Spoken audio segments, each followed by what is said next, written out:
Surprisingly, the public at large failed to notice John Welling's part in ending the Cold War and curing Ebola. But when he made Upper Arlington's varsity football team at age 14, somebody noticed.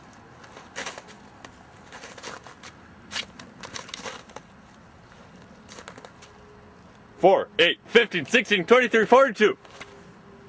John Welling. What are you guys, some kind of cult? Well, I can't join your cult. I'm Mormon. We are not a cult, John Welling. We are an international secret society. Oh. What are you guys doing on the football field? You're the top scorer in your league. Pretty impressive for a center, John Welling. And a second-string kicker. And a third-string quarterback. Well, I'm also the water boy and the offensive line coach. We know, John Welling. We know all about you. We are a secret society known as the Bountiful Braves. And what does your secret society do so secretly? We promote Utah high school football, specifically that of the Bountiful Braves. Then why are you in Ohio? Everyone in Bountiful already supports the Braves. We want the rest of the world to embrace them. But I'm an Upper Arlington Golden Bear. You're a son of Bountiful, John Welling. Rise up and do your part in spreading the truth that is Bountiful. John Welling, will you be a Bountiful Brave? Yes, I will. And with that firm, though not technically legally binding handclasp, John Welling became part of something bigger than he'd ever imagined. The Bountiful Braves weren't the only ones to have noticed John Welling. Every girl in the greater Columbus area had August 4th circled on their calendars. The single ones had it circled twice. The single Mormon girls had it circled 3 times. And one Sally Carruthers had it circled 4 times in red permanent marker. There's something I'm supposed to do today. It's John Welling's birthday! Yes, John Welling? Chris, get off the line! John Welling might call me! Yes, John Welling? Hey, this is John Welling. I was calling because I just turned 16. Yes, John Welling? And I know that you recently turned 16. Yes, John Welling. And you seemed really nice that one time we met at EFY a couple years ago. Yes, John Welling. So I was wondering if you weren't busy Saturday. Yes, John Welling. No, John Welling. If you'd like to go on a date. Yes, yes, yes, yes.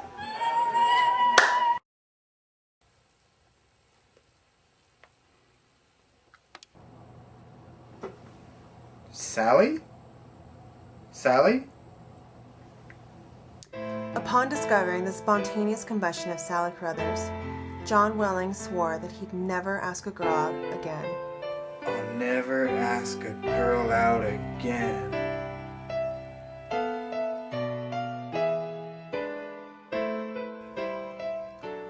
With female companionship tragically out of the picture, John Welling's thoughts soon turned to his mission. But how could he pay for such a costly venture? His thousands upon thousands of hours of volunteer work simply wouldn't do. Warm fuzzies are rarely accepted as valid currency. John Welling thought and pondered, considered and ruminated. He envisioned, imagined, and in short, invented. Until... Of course. What John Welling meant by, of course, though not immediately obvious to any given bystander, was, I know what people want, television. Not John Welling, of course, who didn't have time for such frivolous things as watching television. But since another inventor had had this same epiphany some 60 years previous, John Welling couldn't invent television. He could invent something even better. TiVo. Well, congratulations, John Welling, on inventing TiVo. It's been wonderful working with you, and here's your money. Thank you. Thank you. Yes? My name's Chris Sorensen. Nice to meet you, Chris. And I just invented TiVo. TiVo. Oh, I'm sorry. John Welling just invented TiVo. Really? Uh-huh, just barely. He just walked out. Dang it.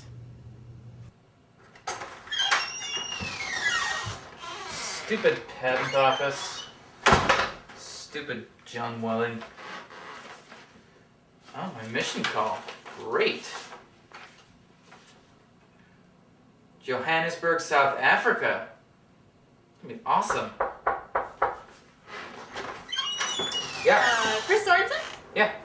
John Welling just put in his mission papers. This is going to him. But where am I gonna go? You're going to, Idaho. Wait, where? Idaho! John Welling!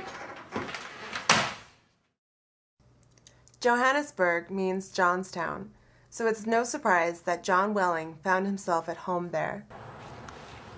Well, here we are in South Africa. See, a typical day here in South Africa. Isn't it a funny coincidence that we have the same name, Elder Juan Wayne? It's no coincidence, John Welling. Every country, and even some principalities, has a John Welling. You mean... See, I am Mexico's John Welling. We all have the same name? John Welling, Juan Welling, Ivan, Johann, Hans. Every stable government needs a John Welling. Will you join our secret international John Welling Corps? Well, I'm kind of already a member of a secret society. The Bountiful Braves? How did you know? How did you think they got their star pitcher? We are affiliated secret societies. Will you join us? Well, yes, I will. The two members of the John Welling Corps found a great deal of success in their work. Together they baptized Steve Martin, Bono, and Chuck Norris, who all happened to vacation together in Johannesburg. After 3 years in South Africa, John Welling returned home to Ohio. The next logical step, which was the only type of step that John Welling took, was to attend BYU. The only question that remained was which major he should choose.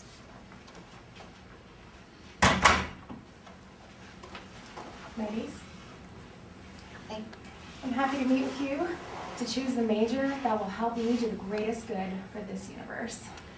Well, the microbiology department is willing to pay your full tuition. And the neuroscience department will pay for your tuition, your books, and provide you with the Pontiac Aztec. We'll pay your tuition, books, a car other than an Aztec, and donate money to your favorite wildlife preserve. Tebow had provided more than sufficient money to pay for his mission, so John Welling had spent the remainder on his own charity.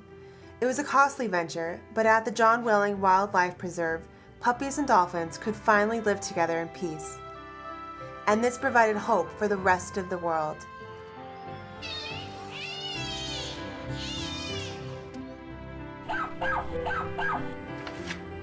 For the sake of the dolphins and puppies, I will be a microbiologist. The world may never know what John Welling, the neuroscientist, could have accomplished, but as the star of the microbiology department, John Welling graduated from BYU in a record 472 days. Soon he found himself back in Columbus, attending the Ohio State University College of Medicine. To his friends and family, John Welling appeared to be nothing more than a charismatic, ingenious, athletically gifted spiritual giant. But in reality, there was much more to the man.